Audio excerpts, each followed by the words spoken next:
Today on UW 360, taking learning out of the classroom and into the community. The UW is now expanding its successful Livable City partnership. Plus, how the friendship between these two women led to the gift of a lifetime.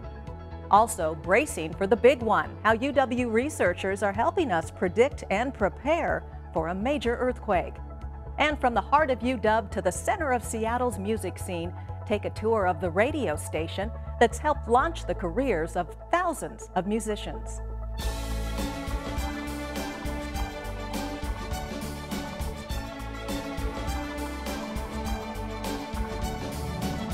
Hi everyone, from the University of Washington, I'm Carolyn Douglas. Welcome to a special episode of UW 360, where we revisit some of the year's most popular stories. And we begin with an innovative partnership between the University of Washington and the City of Auburn, a partnership that gets students out of the classroom and into their community. Stacy Sakamoto reports on the growing success of the Livable City Year program. Well, good morning, everybody, and thanks for making the trip down here to Auburn. This isn't a typical location for a class. There's 3 roads that come down Lee Hill, and we're on one of them. And this isn't a typical lecture. The city has a population of 77,000 people right now. But it's part of what some University of Washington students are experiencing as part of Livable City Year, an innovative partnership between the UW and the City of Auburn. Think of our model as a framework that solves the university community partnership puzzle. It'll give students a chance to apply what they've learned in classes to real-world problems. Can't thank Auburn enough for saying yes. Sally Clark, UW's Director of Regional and Community Relations, helped kick off the program at a ceremony on campus. Auburn Mayor Nancy Backus told the crowd she can't wait for the work to begin. The opportunity to work with the University of Washington. I should have had purple on today. I'm a proud Husky fan, and I am just over the moon excited for what's going to be coming in the next year. First, a coordinator within the university and a coordinator at the city work closely together on every aspect of the partnership. My background is actually long-range. Students and their professors will work with the City of Auburn on projects that include sustainability, water contamination, housing, homelessness, and community engagement, among other things. For some projects, students will be analyzing data. In others, they may be gathering information or developing marketing plans. It pulls from the entire university to serve projects that the community defines. As soon as the ceremony was over, Professor Brandon Bourne's class went right to work, meeting with Auburn City planners. Like I said, part of their historical boundary is within the City of Auburn. The community environment and planning majors say it'll be valuable experience. It's really exciting for our class and a lot of fun for us to kind of get to work with community members directly. It's helpful for our professional development, but also to kind of gauge what kind of work we want to do after school. A few weeks later, the students were in Auburn, getting a first-hand look at the city's neighborhoods. But to actually drive through, listen to someone tell you about Auburn themselves, and to see things in real life, that was an amazing experience, something that planners need to do, to actually go through the city instead of reading maps, looking at books, reading articles. It's way better to see this in person. It's well connected by transit. Seeing it firsthand was really awesome to get a better idea of the geography of Auburn and how we can better implement our project ideas. UW administrators hope this will lead to livable city partnerships with other cities. All right, 1, 2, 3. The year-long program was such a success that the UW will take part in a Livable City Year partnership again next year, this time with the City of Tacoma. That program will connect UW courses with Tacoma projects related to livability and sustainability. Still to come on UW 360, we follow up on one of our most memorable stories, the young Gig Harbor woman who received a life-saving organ donation from her next-door neighbor. See how they're both doing 1 year later. Plus, bracing for the big one, step inside the UW's earthquake simulator to see how a major earthquake might look and feel, and how UW researchers are working to prepare and protect us. And the station that's helped launch 1,000 careers, how KEXP grew from a campus radio station to a Seattle music center, as UW360 continues.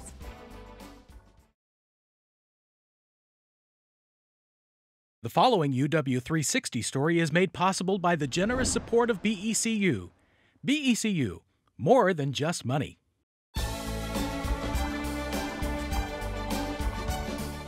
Welcome back to UW360. More than a year ago, we introduced you to a pair of neighbors with an amazing story to share.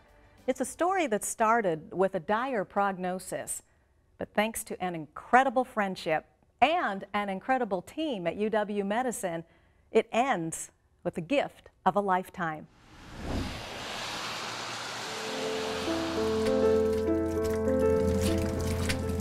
Hey, big boy. I mean, there's just not a second that I remember not riding. Kaylin McIrvin's love of horses started early in life. She got her first pony at just 3 years old and turned into a rodeo queen. Stop. Whoa. Good. Everybody says like a dog is a man's best friend, but horses are my best friend. Yeah. Unfortunately, Kaylin had to put that love on the back burner due to a serious illness that almost took her life.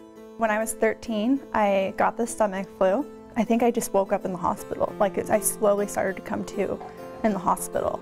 After countless tests, endless days in the hospital, and never-ending worry, Kaylin and her family were sent home, basically knowing nothing.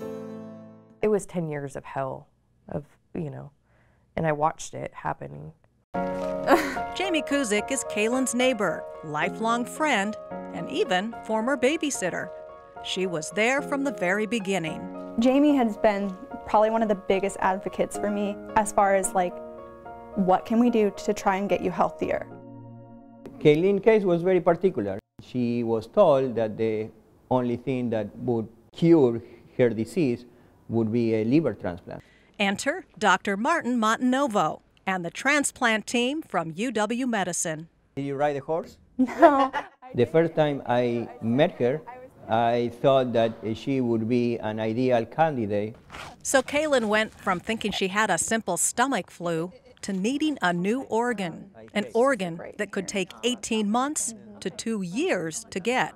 We actually met with Dr. Montenovo, and he was kind of going over all the different donors there are and different transplants they can do.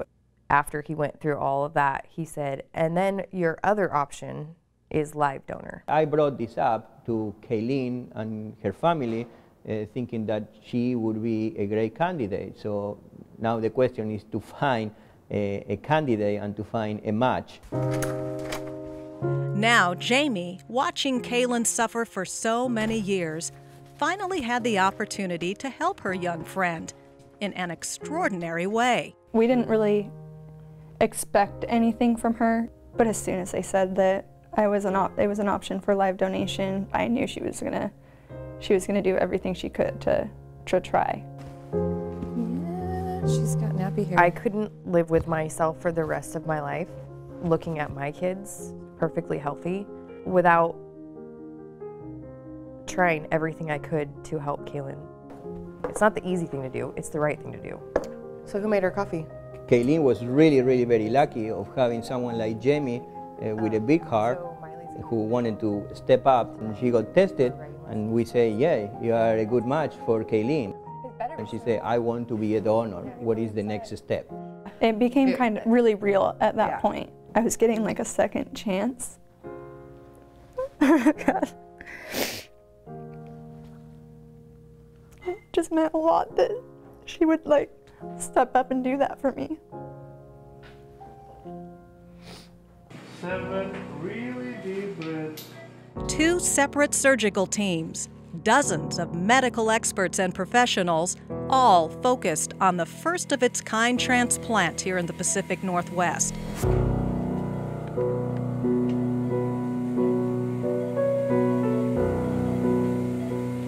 The surgeries lasted 15 hours.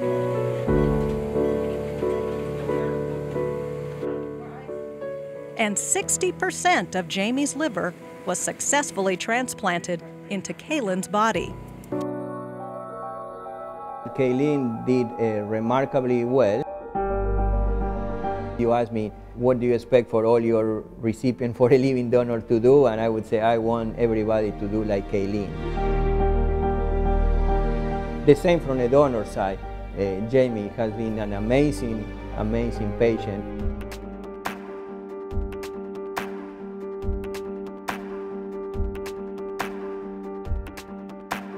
He thinks like there's so many possibilities and everything, and it's so crazy to wrap my head around everything. And I just told her, I don't care what you do with your life.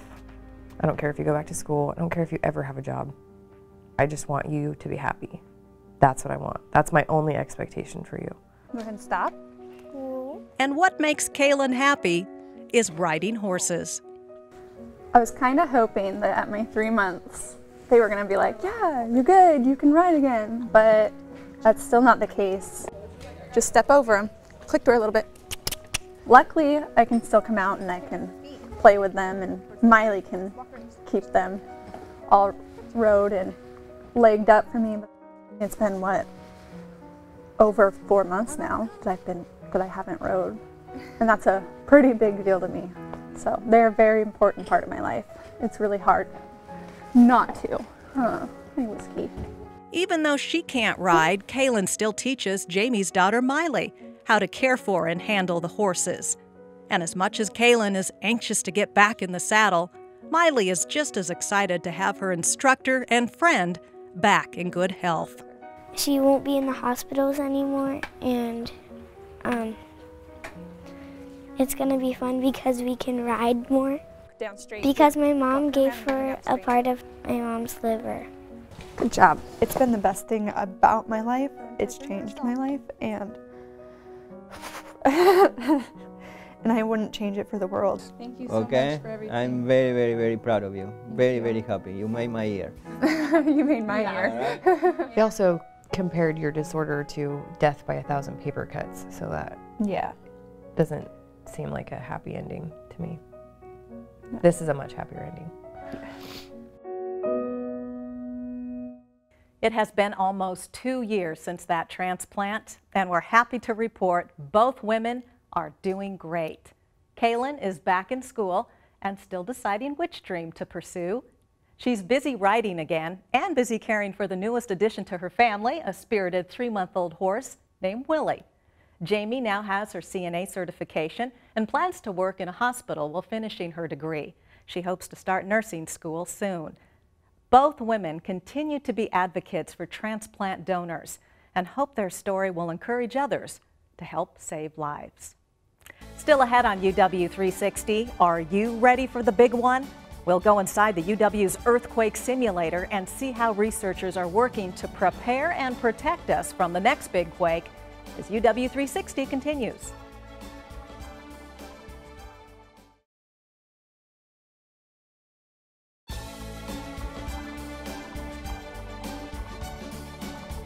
Welcome back to UW 360.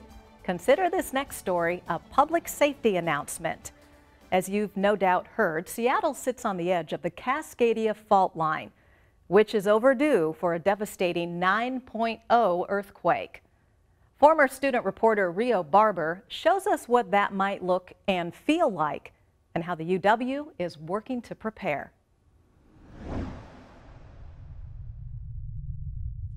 One of the wonderful things about the university. Whoa!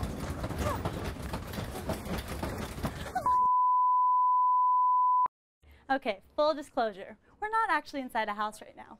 We're on the UW's hub lawn inside the world's largest earthquake simulator, the Big Shaker.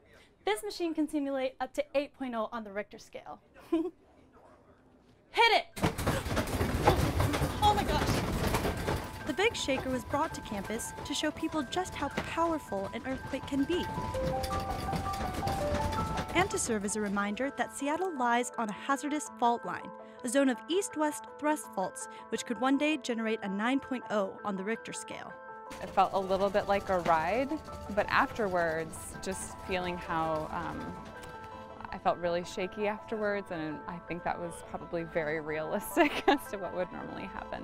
Many people don't realize that the mountains we have are gorgeous. You know, the volcanoes, Mount Rainier is an active volcano.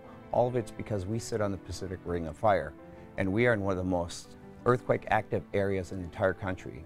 An earthquake of significant size could have catastrophic effects on the university campus. Luckily, UW Emergency Management exists to help lessen the damage as much as possible. Welcome to the basement of the W Tower at UW Emergency Management's EOC, or Emergency Operations Center. It may seem a little empty now, and I guess we should be thankful for that, because once disaster strikes, this place comes to life as a center for coordinating relief. To very quickly assess what the situation is, and then determine what the best course of action to quickly recover and bring this university back to its normal operating state. UW Emergency Management consists of the police, health and safety, the medical centers, student life facility services, and the IT department, all coming together to create the 82-person task force. It's the really bad day at the university, so when we activate here, we coordinate all the moving parts of the university to try to get this place up and running as quickly as possible. It's always in our backyard, and it may not be glamorous or something people like to think about, but when we bring events like this right to the people's forefront, is not just a brochure on the table, but actually has them feel and experience something, and hopefully they'll do that next step, is take an action to actually prepare themselves or their family. I can think of several bookcases at home that I may need to attach to walls as a result, so. Emergency Management brought the Big Shaker to campus to remind us that disasters, while not frequent, can be catastrophic, and we need to prepare for them. So the next time the ground starts shaking, know that UW Emergency Management has got it covered. I'm Rio Barber, and I'll see you next time. UW Emergency Management is continuing to refine its comprehensive emergency management plan and Emergency Operations Center, and they want to help you prepare too. So for more information on how to develop a preparedness plan and how to create a disaster supply kit, visit the UW Emergency Management website. That's washington.edu/UWEM. Straight ahead, from a campus radio station transmitting from the top of a dorm building to a state-of-the-art music center in the heart of Seattle Center. Take a tour of KEXP's impressive new digs as UW 360 continues.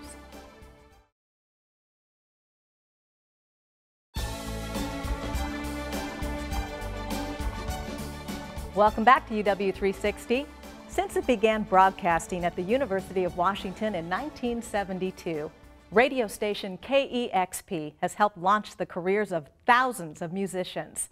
Last spring, we showed you KEXP's brand new state-of-the-art facility at the Seattle Center, where, as Stacy Sakamoto shows us, music lovers can now watch the DJs in action and check out live performances from up-and-coming bands. What up, Seattle? It's the afternoon show. Kevin Cole with you on KEXP. KEXP 90.3. Let's go. Its home is brand new. But you can get to me via email, dj@kexp.org. The technology is cutting edge. It's where the music matters, KEXP. But it hasn't forgotten its roots. You've got to tune to the afternoon show here on KEXP Seattle, an affiliate of the University of Washington. Kevin Cole began his career at KEXP as a volunteer in 1999. He's now its afternoon host and chief content officer. We're not a radio station anymore. We're a nonprofit arts organization. Our mission is to enrich people's lives, championing music and discovery. So welcome to the library. So what you have here is our collection. Executive Director Tom Mara gave us a tour of the new facility. UW, KEXP have essentially the same mission, discovery. The station was started by 4 UW students in 1972. It was named KCMU after the communications building, which was its first home. That's where an up-and-coming musician showed up on its doorstep. Actually knocked on the door on a Sunday night, and the DJ, who was the only one there, went to the door. So there's this young artist with a 7-inch single of Love Buzz, was Kurt Cobain, and you know, said, "Here's my band and here's my song. Will you play it?" Thousands of other artists have gotten early exposure on KEXP. Many have performed live in studio. Now there's even a viewing gallery for 75 people that'll be open to the public. Among the artists who have performed, Macklemore and Ryan Lewis. They debuted a new song that Macklemore and Ryan Lewis played, "Can't Hold Us."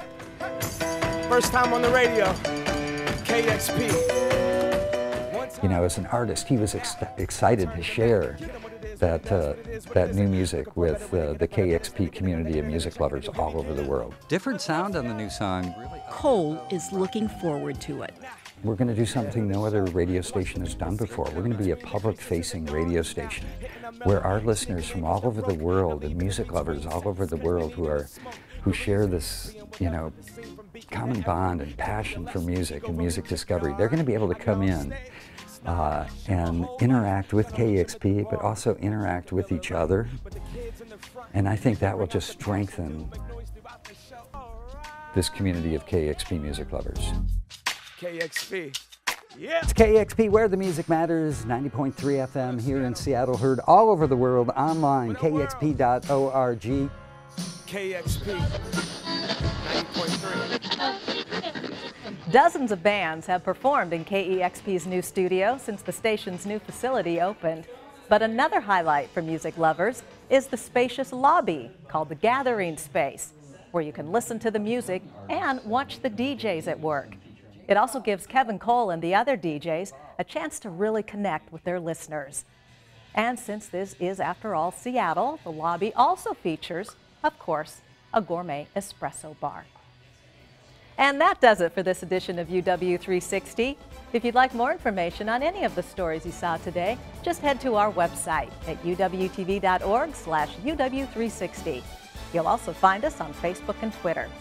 I'm Carolyn Douglas. Thank you for watching, and we'll see you next time with all new stories from the University of Washington.